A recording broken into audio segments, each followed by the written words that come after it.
Opa, gente, Matheus Versosa, diretamente do New York Treta, com nova notícia no ar. No último dia 15 de outubro, o Corregedor-Geral da Justiça Eleitoral, ministro Benedito Gonçalves, abriu uma investigação contra o grupo Jovem Pan para apurar um suposto tratamento privilegiado à candidatura de Jair Bolsonaro na cobertura das eleições. A decisão de investigar a Jovem Pan vem após um pedido do ex-presidiário Lula e de seu partido. O petista argumentou não haver isonomia no noticiário da Jovem Pan. Na decisão, o ministro do TSE deu 5 dias para a apresentação da defesa do Jair Bolsonaro, Braga Neto, e também do Antônio Augusto Amaral, conhecido como Tutinha, o meu parceiro, presidente do grupo Jovem Pan. Pois bem, a decisão saiu. Após pedido do PT, a Jovem Pan é proibida de falar livremente sobre o Lula.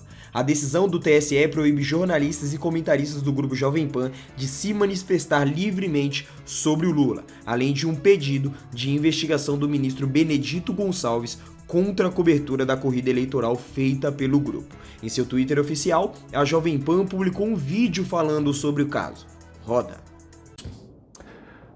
A Jovem Pan, com 80 anos de história na vida e no jornalismo brasileiro, sempre se pautou em defesa das liberdades de expressão e de imprensa, promovendo o livre debate de ideias entre seus contratados e convidados em todos os programas da emissora, no rádio, na TV e em suas plataformas da internet.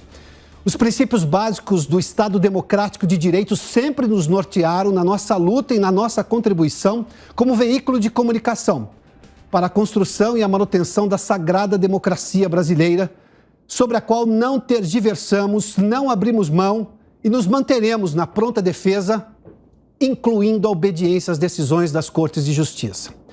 O que causa espanto, preocupação e é motivo de grande indignação é que justamente aqueles que deveriam ser um dos pilares mais sólidos da defesa da democracia estão hoje atuando para enfraquecê-la e fazem isso por meio da relativização dos conceitos de liberdade de imprensa e de expressão, promovendo o cerceamento da livre circulação de conteúdos jornalísticos, ideias e opiniões, como enfatizou a Associação Brasileira de Emissoras de Rádio e Televisão. O Tribunal Superior Eleitoral, o TSE, ao arrepio do princípio democrático de liberdade de imprensa, da previsão expressa na Constituição de impossibilidade de censura e da livre atividade de imprensa, bem como da decisão do STF no julgamento da DPF 130, que igualmente proíbe qualquer forma de censura e obstáculo para a atividade jornalística, determinou que alguns fatos não sejam tratados pela Jovem Pan e seus profissionais, seja de modo informativo ou crítico. Não há outra forma de encarar a questão. A Jovem Pan está, desde a última segunda-feira, sob censura instituída pelo Tribunal Superior Eleitoral. Não podemos, em nossa programação, no rádio, na TV e nas plataformas digitais, falar sobre os fatos envolvendo a condenação do candidato petista Luiz Inácio Lula da Silva. Não importa o contexto, a determinação do tribunal é para que esses assuntos não sejam tratados na programação jornalística da emissora. Censura.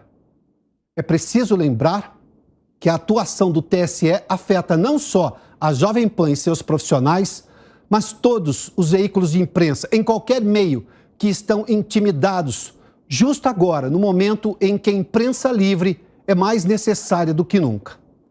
Enquanto as ameaças às liberdades de expressão e de imprensa estão se concretizando como forma de tolher as nossas liberdades como cidadãos deste país, reforçamos e enfatizamos nosso compromisso inalienável com o Brasil. Acreditamos no Judiciário e nos demais poderes da República e nos termos da Constituição Federal de 1988, a Constituição Cidadã. Defendemos os princípios democráticos da liberdade de expressão e de imprensa e fazemos o mais veemente repúdio à censura. Além da Jovem Pan, o canal do MBL publicou um vídeo intitulado com Jovem Pan e Brasil Paralelo foram calados, onde eles opinam sobre essa notícia que saiu referente à Jovem Pan e também referente ao Brasil Paralelo. Vamos lá, então vamos à nossa vaca fria. Olha só, a decisão é absurda, tá? A decisão é bizarra, a decisão fere princípios básicos e constitucionais. É uma censura prévia, coisa que, por exemplo, no período da ditadura militar só acontecia nos casos mais graves. Ou seja, é uma censura prévia o que tá rolando. E eu olho, né, e eu falo, caralho, cara, onde a gente tá indo parar? Porém, quando me pedem, veio todo mundo, Renan, precisamos conversar, olha só, temos que nos compadecer com esses caras, porque o próximo pode ser você. Aí vem alguém com aquele, sabe aquele poeminha? Primeiro levaram os judeus, mas como não era judeu, fiquei quieto, não fiz nada. Depois levaram os não sei o quê. Todo mundo vem com esses exemplos, né? E vieram cobrar a gente. E estão cobrando. Estavam cobrando ontem, cobraram Danilo Gentili, cobraram André Guedes, vieram cobrar a gente. Eu olhei assim e falei, em que mundo nós estamos vivendo, né? Porque assim, vamos falar sobre liberdade de expressão, mas não vamos falar igual o Monark fala sobre liberdade de expressão. Vamos falar sobre liberdade de expressão dentro de um país em que correntes políticas disputam o debate público e que fazem uso da ideia de democracia e de liberdade de expressão como uma ferramenta útil apenas quando isto os beneficia, tá? Então vamos começar aqui, né, com a minha opinião. Você se compadece com o pessoal do Brasil Paralelo e da Jovem Pan? E eu digo não, nem um pouco. Eu quero, honestamente, que estes dois grupos de mídia que ganharam muito dinheiro fazendo o papel de divulgadores do bolsonarista, eu quero que essas pessoas sofram isso. Sofram porque eles plantaram isso, tá? O Monark foi até o seu Twitter falar sobre o caso e desceu a lenha pra cima do TSE/STF. O TSE/STF passou de todos os limites. Não é exagerar falar que em 2022 nós vivemos em uma ditadura do judiciário. Está decretado o fim da liberdade de expressão. Pense muito sobre quais serão suas opiniões, pois já existem muitas que hoje são ilegais, e isso é inconstitucional. Bom, pessoal, por enquanto é isso. O que você achou dessa decisão do STF de calar a Jovem Pan? Acha que é certo? Acha que é errado?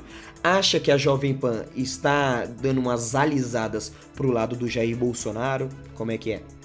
Deixa aqui embaixo nos comentários. Não se esqueça de clicar no gostei e de se inscrever no canal para acompanhar as próximas notícias. A edição do New York 30 vai chegando ao fim. Ficamos por aqui. Falou!